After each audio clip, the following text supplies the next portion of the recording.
പഞ്ചായത്തുകൾ പ്രത്യേകിച്ച് നമ്മുടെ തദ്ദേശ സ്വയംഭരണ സ്ഥാപനങ്ങൾ അഭിമുഖീകരിക്കുന്ന ഏറ്റവും പ്രധാനമായ പ്രശ്നമാണ് മാലിന്യ സംസ്കരണം എന്ന് പറയുന്നത്. മാലിന്യ സംസ്കരണം എന്ന് പറയുന്നത് പഞ്ചായത്തുകളെ സംബന്ധിച്ചിടത്തോളം ഒരു അനിവാര്യമായ ചുമതലയാണ്.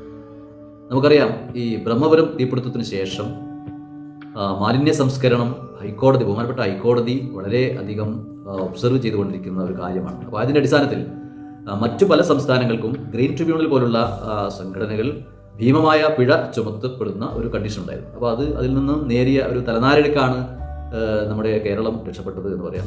അതിൻ്റെ ഭാഗമായിട്ട് 2017 നവകേരളം കർമ്മ പദ്ധതി ആരംഭിക്കുകയും തുടർന്ന് ക്യാമ്പയിൻ പ്രവർത്തനങ്ങൾ നടന്നു വരികയാണ് ചെയ്യുന്നത്.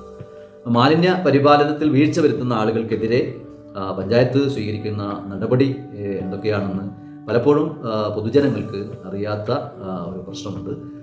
ആ പ്രശ്നമുള്ളതുകൊണ്ട് തന്നെ നമ്മൾ ഈ മാലിന്യങ്ങളെ അലക്ഷ്യമായി കൈകാര്യം ചെയ്യുന്നു എന്നുള്ളതാണ്. റോഡുകളിലേക്കും ജലാശയങ്ങളിലേക്കും എല്ലാം പ്ലാസ്റ്റിക് അടക്കമുള്ള മാലിന്യങ്ങളെ വലിച്ചെറിയുമ്പോൾ വൃത്തിഹീനമായ ഒരു അന്തരീക്ഷം സൃഷ്ടിക്കപ്പെടുകയും അത് ആരോഗ്യത്തെയും കുടിവെള്ളത്തെയും വായുവിനെയും എല്ലാം മലിനപ്പെടുത്തുകയും അത് ജനങ്ങൾക്ക് ഭീഷണിയായിത്തീരുകയും ചെയ്യുന്നു എന്നുള്ളതൊരു സത്യമാണ്. അപ്പോൾ ഞാൻ ഇവിടെ നിയമം ലംഘിക്കുന്നവർക്കെതിരെ ഏതൊക്കെ തരത്തിലുള്ള നടപടിക്രമങ്ങൾ പഞ്ചായത്തുകൾ സ്വീകരിക്കും എന്നതിനെക്കുറിച്ചുള്ള അതിൻ്റെ ആക്റ്റും ചട്ടങ്ങളും സ്വീകരിക്കാവുന്ന പിഴകളെക്കുറിച്ചുമുള്ള ചില കാര്യങ്ങളാണ് ഇവിടെ പ്രതിപാദിക്കാൻ ഉദ്ദേശിക്കുന്നത്. ഒന്നാമത്, നമുക്ക് പൊതുസ്ഥലങ്ങളിലേക്കോ അല്ലെങ്കിൽ സ്വകാര്യ സ്ഥലങ്ങളിലേക്കോ മാലിന്യം വലിച്ചെറിഞ്ഞാൽ സാധാരണഗതിയിൽ എന്താണ് സംഭവിക്കുക? അത് കേരള പഞ്ചായത്ത് രാജ് 219 വകുപ്പ് പ്രകാരം പൊതുസ്ഥലങ്ങളിലേക്കോ സ്വകാര്യ സ്ഥലങ്ങളിലേക്കോ മാലിന്യം വലിച്ചെറിഞ്ഞു കഴിഞ്ഞാൽ 5000 രൂപ വരെ സ്പോട്ടായിട്ട് ഫൈൻ ചെയ്യാൻ പറ്റുന്ന ഒരു നിയമലംഘനമാണ്. അത് സെക്രട്ടറിക്ക് അതിനുള്ള അധികാരമുണ്ട്.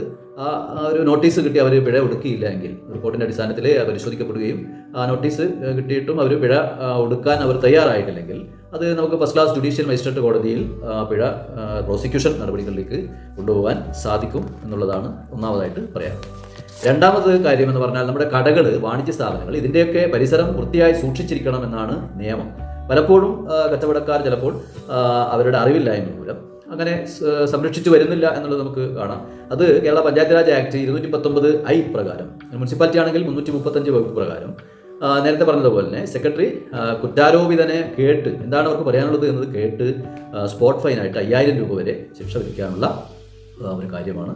അതുപോലെ തന്നെ അവർ പിഴ അടച്ചിട്ടില്ലെങ്കിൽ നമുക്ക് നേരത്തെ പറഞ്ഞ പോലെ പ്രോസിക്യൂഷൻ നടപടികളിലേക്ക് പോകാം. പിന്നെ മാലിന്യം വേർതിരിച്ചിട്ട് തദ്ദേശ സ്വയംഭരണ സ്ഥാപനത്തിനോ അല്ലെങ്കിൽ അംഗീകൃത ഏജൻസികൾക്കോ കൈമാറാതിരുന്നാൽ എന്താണ് വകുപ്പ് എന്നുള്ളത് കൂടി ഒന്ന് നോക്കാം.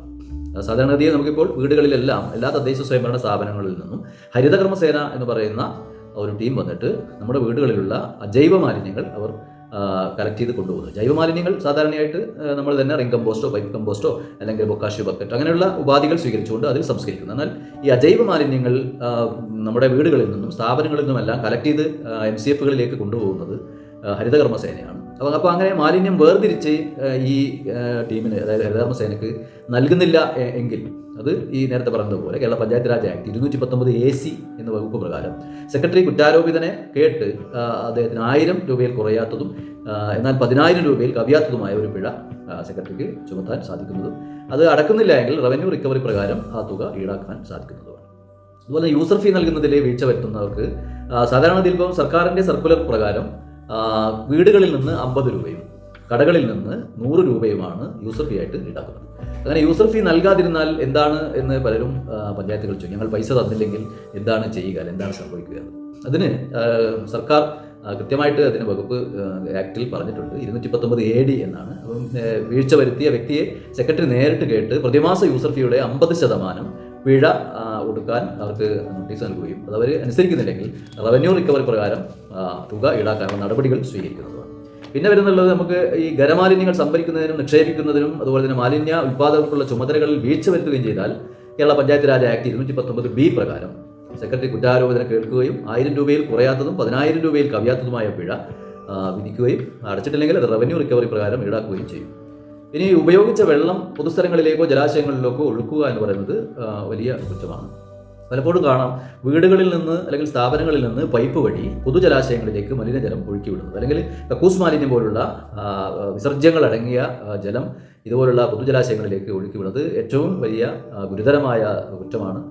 അപ്പോൾ അതും ഇത് പറഞ്ഞ പോലെ കേരള പഞ്ചായത്ത് രാജ് ആക്ട് 219K വകുപ്പ് പ്രകാരം നമുക്ക് പഞ്ചായത്തുകൾക്ക് സെക്രട്ടറിക്ക് ഈ കുറ്റാരോപണ കേട്ട് മലിനജലം ഒഴുക്കിവിടുന്ന പൈപ്പോ അല്ലെങ്കിൽ ട്യൂബോ മറ്റെന്ത് മാർഗ്ഗമാണെന്ന് വെച്ചാൽ അത് അടക്കുകയോ അല്ലെങ്കിൽ മൂടുകയോ അല്ലെങ്കിൽ മുറിച്ച് മാറ്റി നീക്കം ചെയ്യുകയോ ചെയ്യുകയും 5,000 രൂപയിൽ കുറയാത്തതും 50,000 രൂപയിൽ കൂടാത്തതുമായ ഒരു സംഖ്യ പിഴയായിട്ട് വിധിക്കാവുന്നതും അത് അടച്ചിട്ടില്ലെങ്കിൽ റവന്യൂ റിക്കവറി പ്രകാരം തുക ഈടാക്കുന്നതാണ്.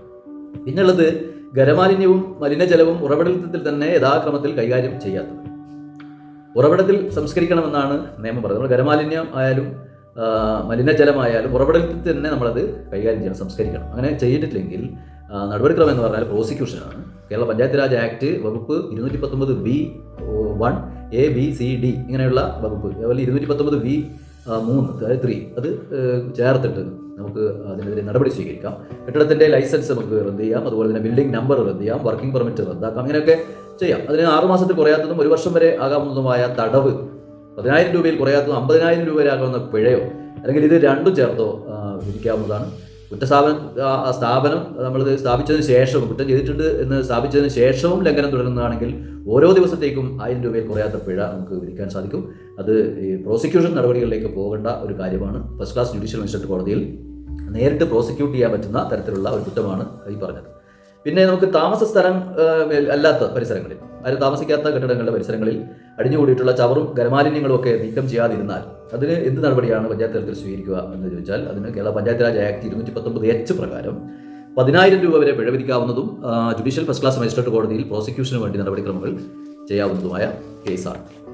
പിന്നെ മൃഗത്തിൻ്റെ ശവം അല്ലെങ്കിൽ മൃഗത്തിൻ്റെ തോല് ഇവ തെറ്റായ രീതിയിൽ കൈയൊഴിയുന്ന ഒരു കാര്യമുണ്ടായാൽ അത് പഞ്ചായത്ത് രാജ് ആക്ട് 219(l) പ്രകാരം 500 രൂപയിൽ കുറയാത്തതും 2,000 രൂപയിൽ കൂടാത്തതുമായ പിഴ ശിക്ഷ വിധിക്കാം. ഫസ്റ്റ് ക്ലാസ് ജുഡീഷ്യൽ മജിസ്ട്രേറ്റ് കോടതിയിൽ ആണ് പ്രോസിക്യൂഷൻ ഫയൽ ചെയ്യേണ്ടത്. കോടതിയാണ് അതിൻ്റെ ശിക്ഷാ വിധികൾ നടപ്പാക്കുക. പിന്നെ മാലിന്യമോ ചവറോ വിസർജ്യ വസ്തുക്കളോ ജലാശയങ്ങളോ ജലസ്രോതസ്സുകളൊക്കെ നിക്ഷേപിക്കുന്നത് നമ്മൾ സാധാരണയായിട്ട് കണ്ടുവരുന്നതാണ്. മാലിന്യങ്ങൾ അലക്ഷ്യമായി വലിച്ചെറിയുക, നമ്മൾ ജലാശയങ്ങളിലേക്ക് വലിച്ചെറിയുക, അല്ലെങ്കിൽ വിസർജ്യ വസ്തുക്കൾ ജലാശയങ്ങളിലേക്ക് ഒഴുക്കി വിടുക. അത് പലപ്പോഴും നമ്മൾ കണ്ടിട്ടുണ്ട്. വണ്ടികളിലൊക്കെ കൊണ്ടുവന്നിട്ട് ഇതുപോലെ തന്നെ കക്കൂസ് മാലിന്യം പോലുള്ള സാധനങ്ങൾ ജലാശയങ്ങളിൽ ഒഴുക്കി വിടുക, അല്ലെങ്കിൽ പൊതുസ്ഥലങ്ങളിൽ ഓടകളിൽ ഒക്കെ ഒഴുക്കി വിടുന്ന കാര്യങ്ങൾ നമ്മൾ സാധാരണയായിട്ട് പത്രങ്ങളിലൊക്കെ വായിച്ച് കേൾക്കാറുണ്ട്. അതിന് 219(s) പ്രകാരം 6 മാസത്തിൽ കുറയാതെയും 1 വർഷത്തിൽ കവിയാതെയുമുള്ള തടവും 10,000 രൂപയിൽ കുറയാതെയും 50,000 രൂപയിൽ കവിയാത്തതുമായ പിഴ അത് പഞ്ചായത്ത് സെക്രട്ടറി അല്ല ചെയ്യുന്നത്. മറിച്ച് നമ്മൾ പ്രോസിക്യൂഷൻ നടപടികളിലേക്ക് പോയാൽ ഫസ്റ്റ് ക്ലാസ് ജുഡീഷ്യൽ മജിസ്ട്രേറ്റ് കോടതിയാണ് അതിന് പിഴശിക്ഷ വിധിക്കുന്നത്. അതിൽ കുറേ ഇപ്പം വാഹനങ്ങളിലാണെങ്കിൽ അതിന് നമ്മൾ സീൻ മാസ്റ്റർ ഉണ്ടാവും, സീഷർ മാസ്റ്റർ ഉണ്ടാവും, വണ്ടി പിടിച്ചെടുക്കും, RDOൻ്റെ മുമ്പിൽ ഹാജരാക്കും. അങ്ങനെ കുറേ നടപടിക്രമങ്ങൾ അതിൽ പാലിക്കപ്പെടുന്നുണ്ട്. അത് ഗുരുതരമായ തെറ്റായതുകൊണ്ടാണ്. ഇപ്പം അനധികൃതമായ മാലിന്യം വിസർജ്യ വസ്തുക്കൾ കൊണ്ടുപോകുന്നുള്ള ഉപയോഗിച്ച് വാഹനം പിടിച്ചെടുക്കൽ അത് കണ്ടുകെട്ടതാണ് ഇപ്പോൾ പറഞ്ഞത്. അത് പഞ്ചായത്ത് രാജ് ആക്ട് 219(u) പ്രകാരമാണ് ചെയ്യുന്നത്. അതിൻ്റെ നടപടിക്രമം വാഹനം കണ്ടുകെട്ടലാണ്. സെക്രട്ടറിയോ അല്ലെങ്കിൽ സെക്രട്ടറി ആവശ്യത്തിലേക്ക് പ്രത്യേകമായി ചുമതലപ്പെടുത്തിയ ഉദ്യോഗസ്ഥൻ അല്ലെങ്കിൽ സബ് ഇൻസ്പെക്ടർ പദവിയിൽ കുറയാത്ത ഒരു പോലീസ് ഉദ്യോഗസ്ഥൻ ആണ് ഈ അധികാരമുള്ളത്. അതായത് വാഹനം പിടിച്ചെടുക്കാൻ അധികാരമുള്ള ഉദ്യോഗസ്ഥൻ.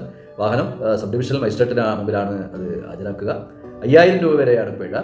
പിഴ ചുമത്തുന്ന ആൾ സെക്രട്ടറി ആയിരിക്കും. ഇതാണ് ഇത്രയും കാര്യങ്ങളാണ് ഒരു 11ഓളം കുറ്റകൃത്യങ്ങൾ ഈ മാലിന്യവുമായി ബന്ധപ്പെട്ട് അതിനുള്ള ശിക്ഷാ നടപടികൾ സംബന്ധിച്ച് വളരെ സുവ്യക്തമായിട്ട് സർക്കാർ ചട്ടങ്ങൾ ഉണ്ടാക്കിയിട്ടുണ്ട്, നിയമങ്ങൾ ഉണ്ടാക്കിയിട്ടുണ്ട്.